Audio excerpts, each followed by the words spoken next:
Welcome to Full Prefrontal, the show that exposes the mysteries of executive functions. This show is a collection of conversations about the role of the prefrontal cortex, which impacts your focus, planning, problem-solving, emotional balance, and independence. These conversations will introduce mental tools that will empower you to shift your mindset for a successful life. And now, here's your host, Sucheta Kamath. Okay, welcome back to Full Prefrontal, where we are exposing the mysteries of executive function. As always, I'm here with our host, Sucheta Kamath. Good morning, Sucheta. I fondly recall our previous conversations with today's guest. I'm sure we're in for a treat. Anxious to continue learning from him. So lead us off. Where are we going today? You know, you're doing something right when a guest agrees to come back. So I am really grateful. So I'm going to start a little bit about why learning matters. You know, this is a podcast about executive function. And at heart of executive function is how do we manage our learning? So I, as a student, I want to share a quick tidbit about my journey as a student. I was a great student. My comprehension was solid, but my studying was very silent, quiet, and only limited to reviewing. I don't remember ever being quizzed by my parents. I was never provided with any study guides or questions. I'm talking about K to 12 education. At that time, of course, I think the same holds true for you, is we never had internet. I don't even remember having a concept called handouts. We had one textbook, and we were highly encouraged to take ferocious notes. So one good thing that I came out when I entered college was I was a very good note taker. But when I began my clinical work, I got exposed to Tony Buzan's a phenomenal book called Mind Mapping. And I studied it. I started teaching it to my traumatic brain injury college students. And that's what really got my interest going in this idea of effective learning. So now that I'm an adult, I'm deeply committed to lifelong learning. I have many iterations of note-taking that I do. I come up with catchy titles to whatever I do. I like to write stories that pertain to anything I'm learning. And finally, I love to draw maps of my learning. So the reason I'm sharing, of course, is because of our guest. So the book that I'll be talking a lot about, it's called Make It Stick. And in that book, I have one of my favorite quotes, which says, "Knowledge is more durable if it is deeply entrenched." So that brings me to our incredible guest, Dr. Mark McDaniel, who is a professor of psychology and brain sciences at Washington University in St. Louis. He also is a co-director of the Center of Integrative Research on Cognition, Learning, and Education. What's so interesting is he came last time and he spent quite a bit of time talking to us about prospective memory, which is memory for the future. A little bit more about him to refresh our listeners' memory. Dr. McDaniel has served as associate editor of the Journal of Experimental Psychology, Learning, Memory, and Cognition, and as the president of Rocky Mountain Psychological Association and of Division III of the American Psychological Association. He is highly celebrated, highly published, prolific cognitive psychologist, and he is one of the co-authors with Peter Brown and Henry Roediger of the book that we'll be talking about, which is called Make It Stick, The Science of Successful Learning. So welcome, Mark, to our podcast again. Thank you, Sucheta. So your big book has made the research in learning and memory very much accessible to all, and we will be talking about it. But last time I didn't get a chance to ask you, do you mind telling us a little bit about your own learning style? When you were a young student, how were your executive function skills, and what point in your education or learning did you learn how to learn? Well, it's hard for me to recall my own executive skills when I was younger. I do remember that I was planful and organized so that if there were assignments to do, I would make sure that I set aside time to sit down and do those assignments. I don't recall anything about my strategies necessarily for studying for exams until I was in college. And in college, I think I was faced with the kind of situation that many, many students were faced with, maybe not you, Sucheta, but many others, which is that after taking my first college exam, I got feedback that I wasn't learning so well. I got a C minus on my calculus exam. I was a math major. So this was very stunning to me in a negative way. And I've talked to other students who have experienced precisely the same thing. They've done well in high school. They take the first university exam. It's usually down at a C minus or C level, and they have all of a sudden a wake up call, which is that I need to figure out how to learn in college courses where the material is more challenging, the pace is faster, the expectations are higher.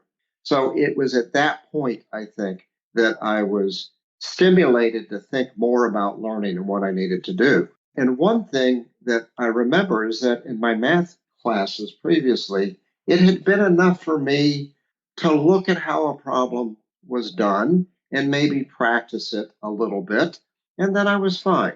In college, that wasn't nearly enough. What I needed to do was practice more solving, to think more about how I was getting the solution, to think about the underlying principles. And when I regrouped at midterm and started doing that, then things went very well.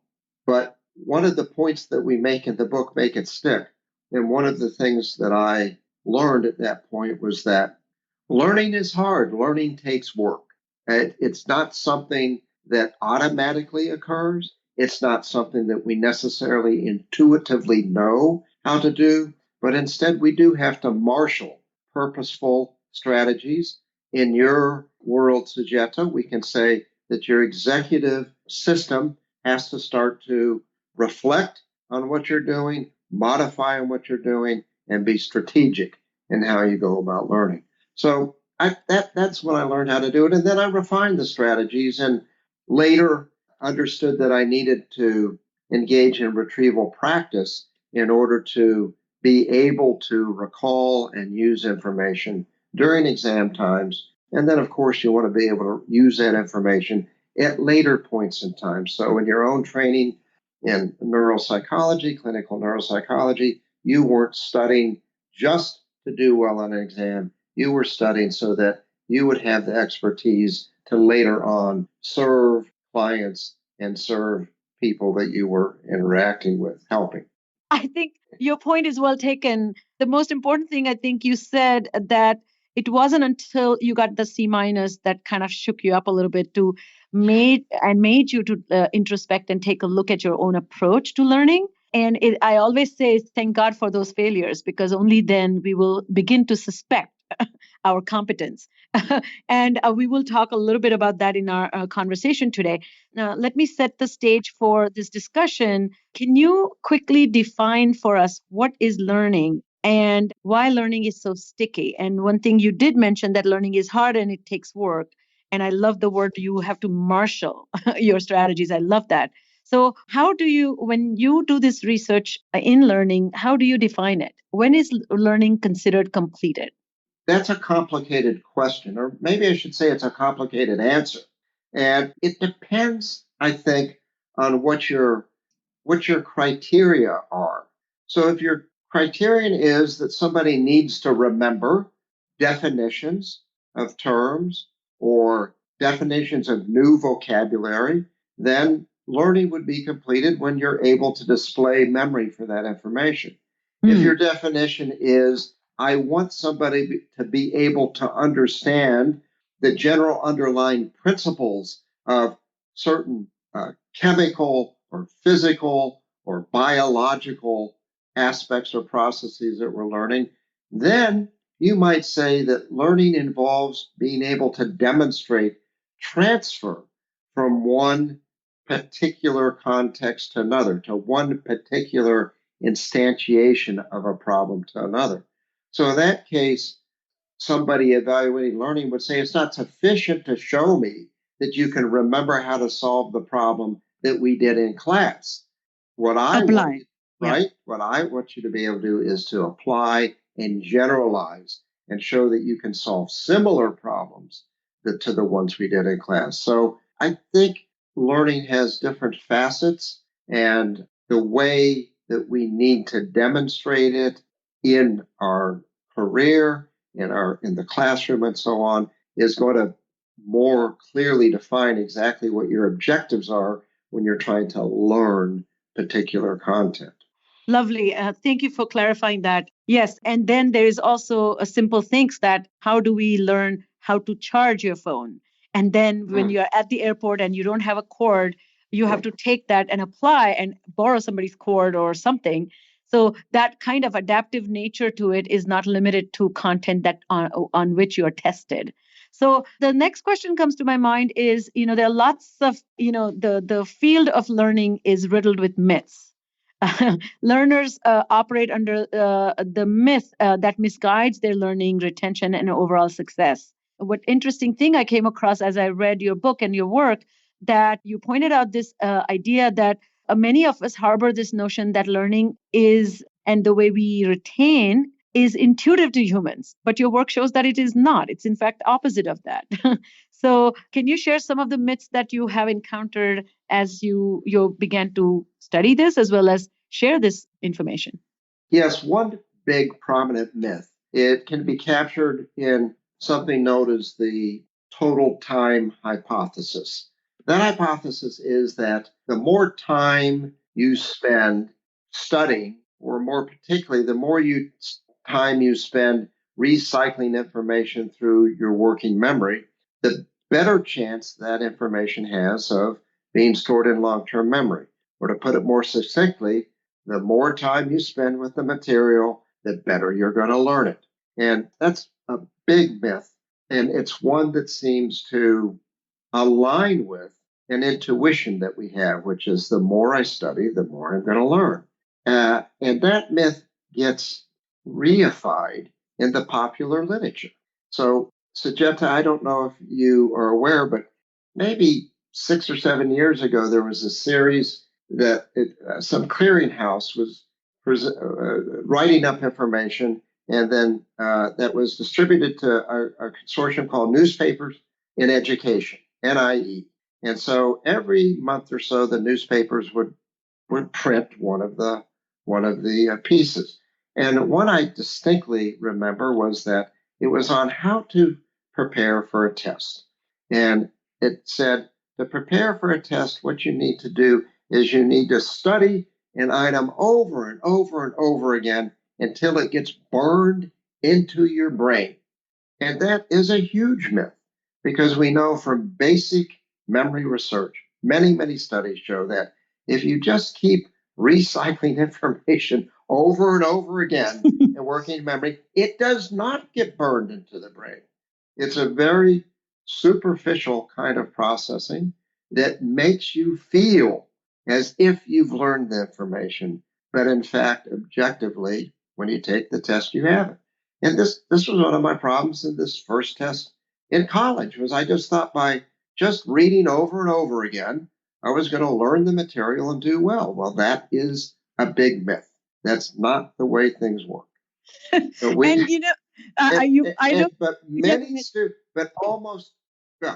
many students embrace this idea, this myth, this total time hypothesis. And I think it's one of the big obstacles to starting to formulate a more sophisticated idea about how to learn. Yeah, and I think what you're talking about, if I may interject, that you have no idea how this is imprinted in K-12 education, this myth. It pervades. Yes. There is no course correction that is introduced or discussed or even revisited. And I have seen a lot of college websites and their study strategy, or rather whatever resources, section of their website talking about this as a method. That's correct. That's correct. You're absolutely correct. It's dismaying. Yes, it really is, because there's so much science that shows that that's not an effective method. So let's start with the first effective method, which is the self-testing process or retrieval, value in practicing or engaging in retrieval. So it's said to be one of the potent ways to cement information in your long-term storage and transfer it from short-term to long-term storage. How does this work, and why is it so potent? Well, there are a number of ideas about that, Sujata. The most simple that we can talk about is that when you're given a test or when you need to use information, for example, you're at the airport, you need to charge your phone, the task at hand is to retrieve information from long-term memory. So retrieval practice, in fact, is precisely practicing exactly what you need to do when you demonstrate learning.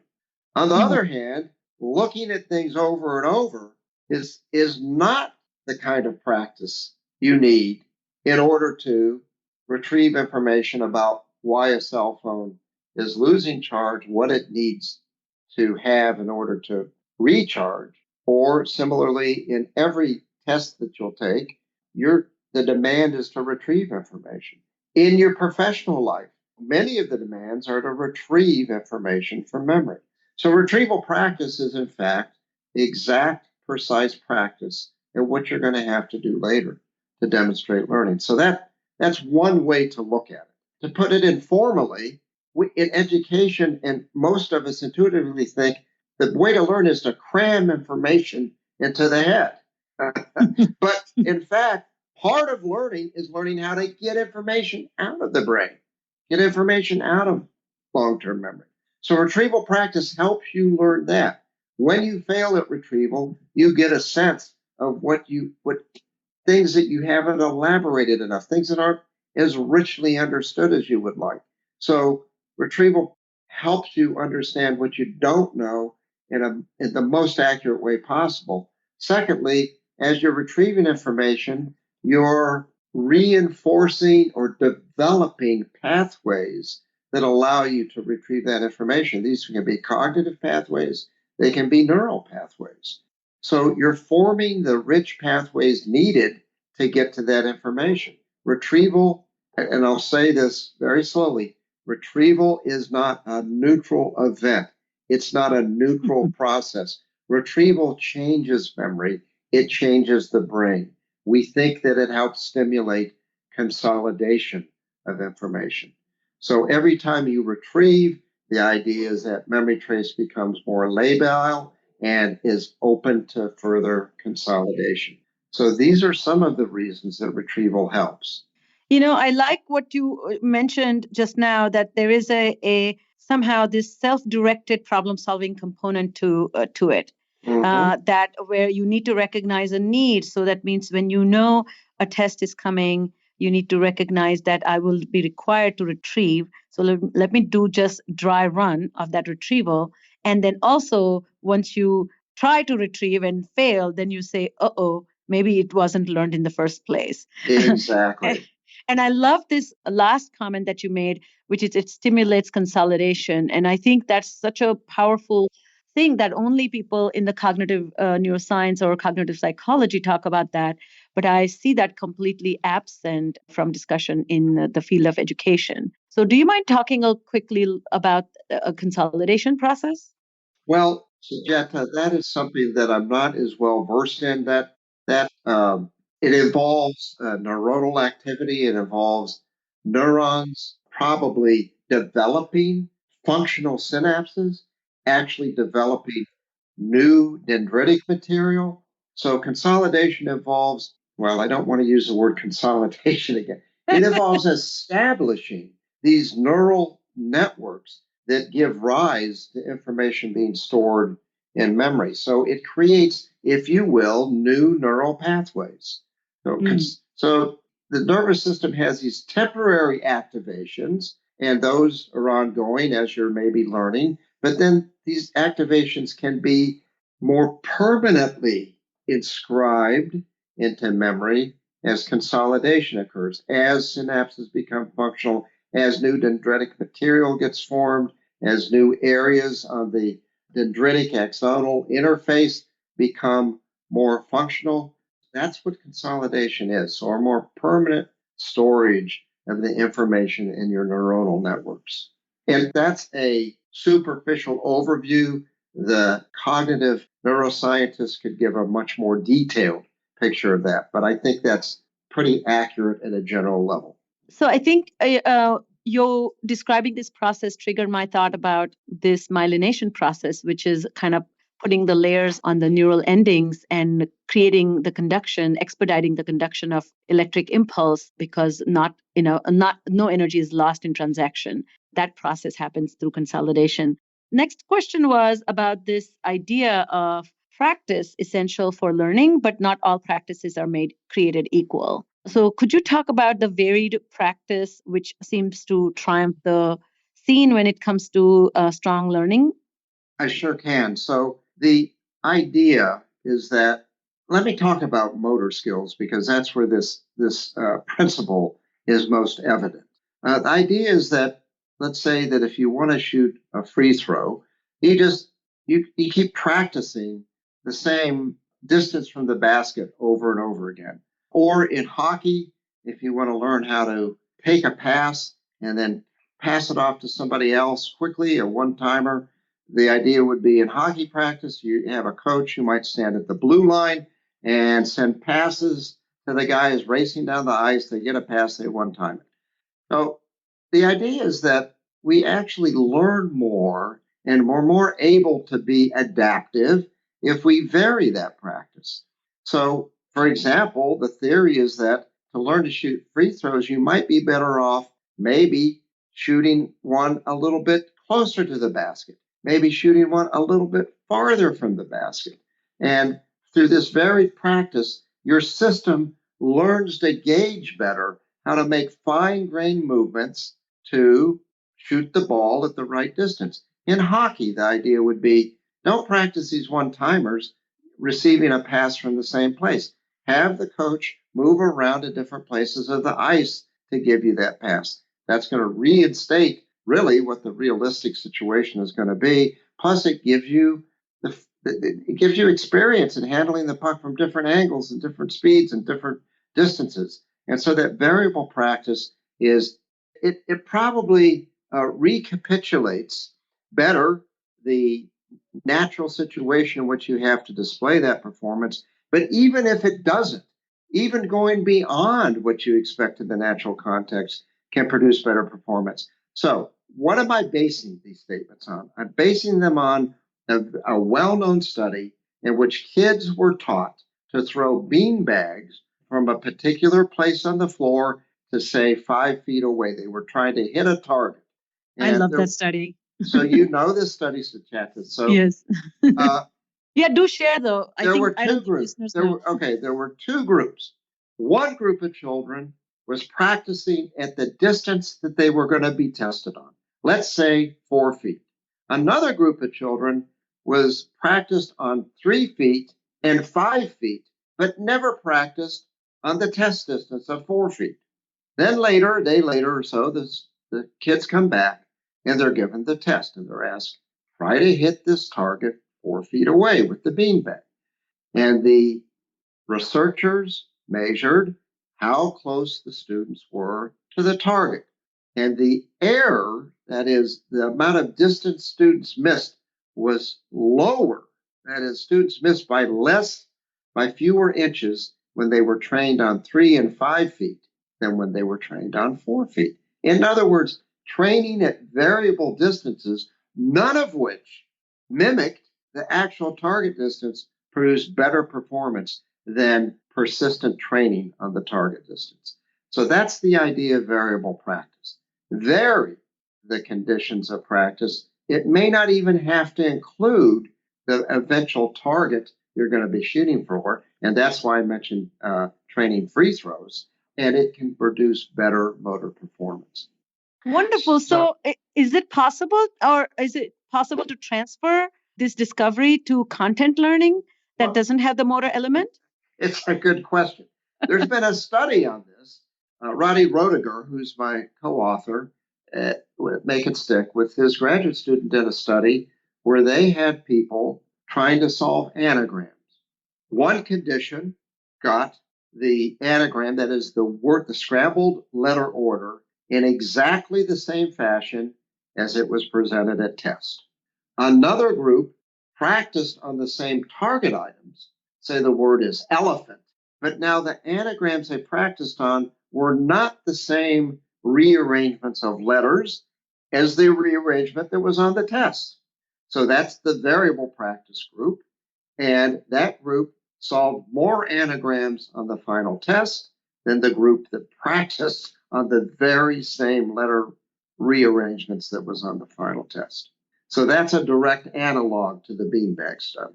Got it. So again, how is this, like you mentioned, this test distance or not having the final questions, but getting practice? So sounds like it kind of improves your guesstimation skills. It expands your ability to kind of develop this context of learning. So kind of creating a room for adaptive adjustment. Is that fair to say that? Yeah, I think so. So the idea might be that you don't learn to just solve a particular specific anagram. You learn more generally approaches and executive kinds of strategies for dealing with anagrams in general. I think that would be the idea. Now, we need research to more clearly demonstrate that, but I think that would be the idea. You learn more general strategies and procedures that are effective for the domain rather than what I would say might be brittle strategy, really just a brittle memory of a particular solution. I think maybe you're learning abstractions rather than just particular examples. So this is somewhat of an analog. We know from the cognitive research on problem solving that if you give somebody a problem to study and then you later give them a new problem to try to solve, and the new problem has the same underlying principles. For example, a practice problem might be that in order for an army to defeat a fortress, the army has to divide its forces into smaller units because the large unit cannot successfully cross the bridge that's dividing the attacking army from the defending army. And then you can give somebody a problem, a so-called X-ray problem. We have to figure out how to treat a tumor with a high dose of radiation. You don't want to destroy healthy cells on the way that are intervening between the radiation and the tumor. And so the solution is to divide up that radiation into many different smaller doses that are targeting the tumor from different angles. And that's called the convergent solution to these problems. So people do not transfer very well when they see one analog of the convergence problem to a new convergence problem. But if they see three or four and they're prompted to try to figure out what's the underlying regularity among these different problems, now you get very good transfer to a new convergence problem. So again, the idea is if you engineer the learning situation so that people are forced to try to extract the abstract underlying principles, those get retrieved when you see a new problem with different surface features and transfer successful. On the other hand, if you just have people learn one particular problem, later when they're trying to transfer, the learner may not understand as well the underlying principles, and also they don't have retrieval cues that match up the old problem with the new problem.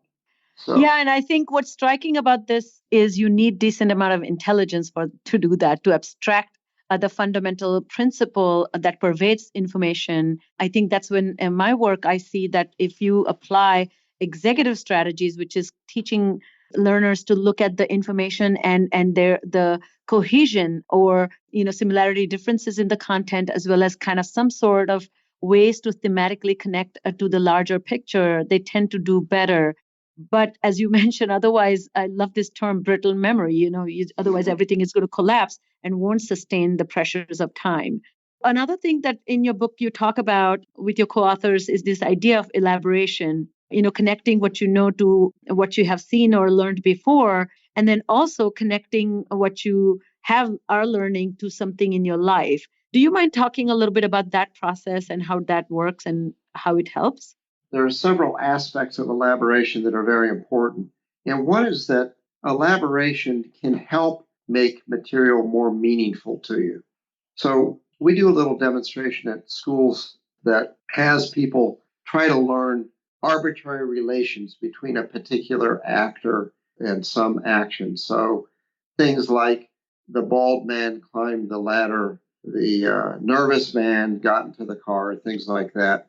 And so these things are kind of arbitrary. And the argument has been made by cognitive scientists that one of the challenges for students is that much of the material that they're trying to learn seems arbitrary to them.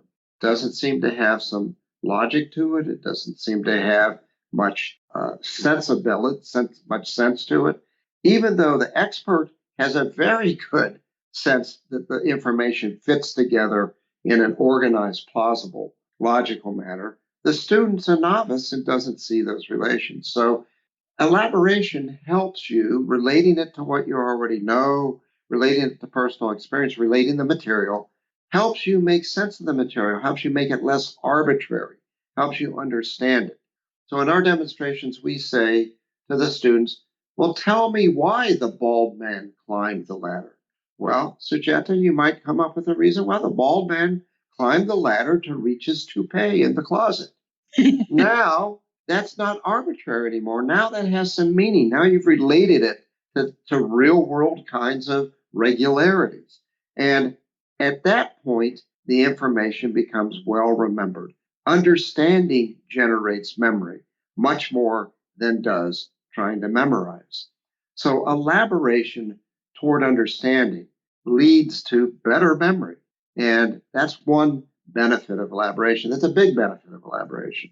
Another benefit of elaboration, and it's related, is that elaboration, then if you're relating it to what you already know, relating it to personal experience, that associates and intertwines this new material into a well-known, articulated knowledge structure that you already have.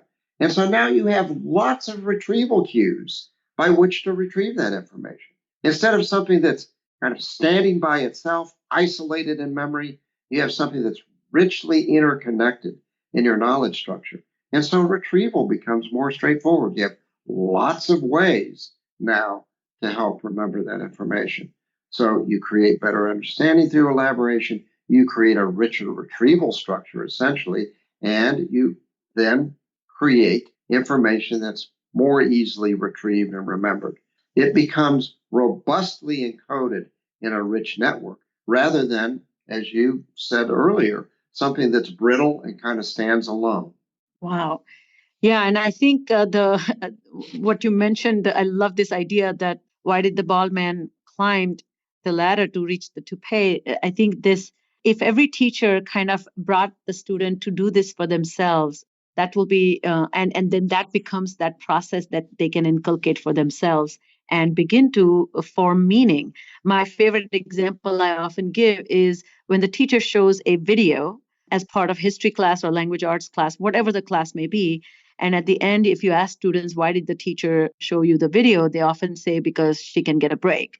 I like the way you're putting that. I think you've captured the essence of it beautifully in terms of the benefits of elaboration and in terms of having teachers assist students to engage in that elaboration process to help generate understanding. That's exactly the point, is that we ought to encourage students to be doing that. And as they get encouraged to do that, this is going to become part of their habit, part of their orientation toward learning, instead of listening to a lecture and then going home to try to memorize it. So Exactly. I think you've hit it right on the head, Sucheta. Well, thank you. And so I have last two ideas. One is that a lot of your work talks about this shifting perspective and taking a wonderful, developing a wonderful attitude towards mistakes as learning is taking place. And Carol Dweck's work about the growth mindset relates to this idea also. But the most at heart of this perspective shift is that's when one can learn to teach oneself, solve personal problems, and ultimately optimize personal strategy. So talk a little bit about that. Well, to begin with, I think one of the challenges we face in the classroom and maybe as people is that students don't like to make mistakes, and we don't like to make mistakes. The idea is that we should somehow be perfect. We should always have the answers. and that when one gives a wrong answer, it somehow is a reflection. It reflects poorly on the person. We need to change this attitude by 180 degrees, because it's by making mistakes, by venturing guesses, by venturing hypotheses that are sometimes going to be wrong, that we learn. Most of the formal theories of learning that we have in cognitive science now are error-driven theories. That is, they learn only when mistakes are made. Learning is stimulated and supported by error. So this idea that we don't want students to make errors, or that students don't think they can make errors, I think is very counterproductive. So what do errors do? Errors, as you said earlier in the podcast, Sucheta, errors inform us directly when our thinking is not quite accurate, when our memory is not quite accurate. And only with that information can we then readjust, reflect, and take measures to correct the misunderstanding or to engage in further study so that our memory for that information improves. The issue here, Sucheta, is that our metacognitions, that is, what we know about our own cognition, our meta memory, what we know about our own meta memory, is very unreliable. It's not very accurate. In every study you look at, when you ask people to predict how well they'll remember something, how well they've learned something, people are overconfident. They're overconfident. They don't have a good sense of what they're able to reproduce later, what they've learned. Only when you allow people to test themselves, or you allow people to venture guesses and get feedback, is people's metacognition and metamemory becoming more accurate, is that their metacognitions are more in line with what they actually know. So in fact, we need the opportunity to make errors. We need the opportunity to experience retrieval failure. We need the opportunity to generate an incorrect response in order to learn where we need to work further, to understand better. So we need to give students more opportunities to make errors, to make mistakes. Now, how do you do that? It's very tough because oftentimes students think they're in high stakes, high evaluation situations. And I think what we have to do is understand that testing could be used as a learning exercise. I don't even call these tests in my classroom because the students don't like it, Sucheta. It makes them nervous. They know that I'm using them for learning purposes. The value of these quizzes is very low. So we've reframed them. In one class, we call them learning opportunities. They're really quizzes. In my class this semester, the students like knowledge checks. So in class this semester, we call them knowledge checks. So the students are doing them as a way to check what they've learned, not as a quiz, not as a test, but it's exactly the same thing. It's retrieval practice combined with feedback, which gives the students an opportunity to adjust their metacognition, their meta memory, so that it's more accurate. So, I love that. I think you are just simply making it less threatening, and also maybe they don't have full awareness, even though these are your undergrad or graduate, psychology students. Mm-hmm. Undergrad students. So probably their first experience in learning to learn by reflecting on their own learning. So as we close this, can you just quickly say a few things about this metacognition process, which is when you, and I don't think your work focuses on that, but when you have people like with ADHD, they have fundamental problem with self-blindness. Their self-appraisal, their assessment of performance, their assessment of outcomes is off target. And then on top of that, their assessment of their capacity and skills is quite inflated. So when you take these two counteracting forces, their relationship to their own self-monitoring is really poor. And that creates a big disadvantage because then they tend to depend heavily on other people's strategy generation. And if you get a cooperative person with ADHD or learning disabilities, great. But what if they're not even cooperative on top of that, which is they have stubbornness or OCD or ODD on top of that? Well, Sucheta, this is a hard thing for me to respond to because as you indicated, I don't know this area at all. I haven't had experience with these kinds of learners. All of my studies have focused on the standard college student and middle school student learners, not the learners who necessarily have special challenges. So I really have little to say about that, except that I wonder again if the metacognitions can become more accurate as these types of learners are given knowledge checks, many knowledge checks, to allow them to see that maybe performance is not as up to the level that they think that they're performing at. Now, but then you've got to be able to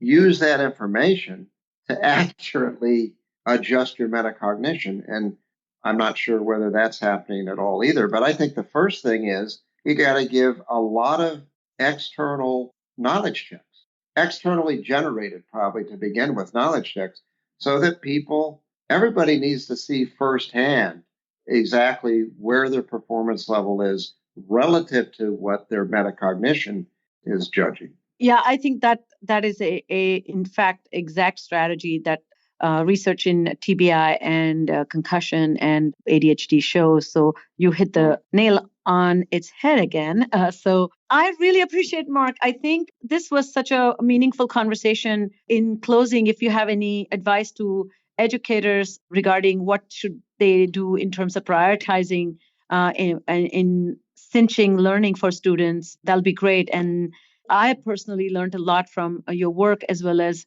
this book that thank you for taking the time and collaboratively writing this book, because it's such an important piece of information that can inform practices for educators, not just clinicians like me. Well, thank you, Sujata. So I will give you two closing thoughts. And I think in education, there are two challenges. One is for instructors to understand learning and to incorporate into their classes some things that will not cause extensive revision to what they're already doing now. One is to incorporate more retrieval practice, and we're seeing that. Another is to incorporate a bit more spacing into presentation of material. We didn't get a chance to talk about that, but that's another important strategy to promote learning. Interleaving is another important strategy. So what I like to say is that you don't need to completely reinvent education. You don't need to reinvent your classroom, but with some minor adjustments, you can get big gains in learning. And we've seen this from instructors who have emailed us many, many emails from around the country that have indicated, I'm now trying some of these things, and the results are very, very satisfying. The students are doing better, performance is better. The second point is that I believe that we need to help students develop these learning strategies, because you can teach the best class in the world. Your classroom can be vibrant and engaged, but it remains that the student still has to leave the classroom and figure out how to learn the material on their own. They've got to go back to the room, to the library, wherever they study, and they need to be using effective study strategies. So I think we need to find ways to help students develop that. And one thing I'm working on now, in fact, I'm teaching a course this semester, an experimental course on applying the science of learning, informing students about these strategies, having them practice them in other courses, reflecting on them, and developing their own personal portfolio or toolkit of learning strategies. I think we need to do that too. The way I look at it, I don't know if this will resonate with you, Sujata, but if you have kids, you would never, ever, ever throw your kid in the deep end of a swimming pool and say, get to the shore. You'd never do that, because you know that the kid has to be taught how to learn to swim. Now, if you did that and didn't teach the kid how to learn to swim, what's going to happen? Many are not going to make it. Some are going to figure it out. I think this is the state of education today. We're throwing kids into the deep end of learning, and we're saying, figure it out, learn. Some are making it, some are drowning. And what we need to do, what we would do in any other domain, teaching a sport, teaching music, teaching swimming, is we help students acquire the skills that allow them to be successful in whatever it is we're challenging them with. And I think we need to do more of that in education. Brilliant. And I would love to offline find a little bit more about your success of this particular class that you're talking about. Quickly, I will end with my personal experience. This is exactly what I teach in my private practice in a group setting. But again, as you mentioned, this is not happening in the class. It's happening in a form, in a simulated class, but outside the classroom where the student is actually learning content. And so learning to learn should be explicitly taught and explicitly learned. And then that intention behind learning should be self-checked so that the student can problem solve. Finally, I think I've talked to the listeners before about a software that I have, which is called EXQ, where the entire focus of the software is to teach this process of learning how to learn and help students develop their personal strategy portfolio so that it's guided by the system or me, but eventually is inculcated as a personal, beacon of self-guided learning. So thank you so much for being on the podcast today and sharing your wisdom once again and being so generous towards all the listeners of Full Prefrontal. I really appreciate it, Mark. So, Jeff, has been enjoyable as usual. All right. Well, that's all the time we have for today. If you enjoyed today's episode, we'd sure appreciate if you would forward it to a friend or colleague who might just benefit. So on behalf of our host, Sucheta Kamath, today's guest, Dr. Mark McDaniel, and all of us at Cerebral Matters, thank you for listening today. We look forward to seeing you again right here next week on Full Prefrontal. Thank you for listening to Full Prefrontal, exposing the mysteries of executive functions. To contact our host, Sucheta Kamath, and learn more about her work on improving executive functions, visit her website at cerebralmatters.com. That's cerebralmatters.com. Tune in next week for the next informative episode of Full Prefrontal.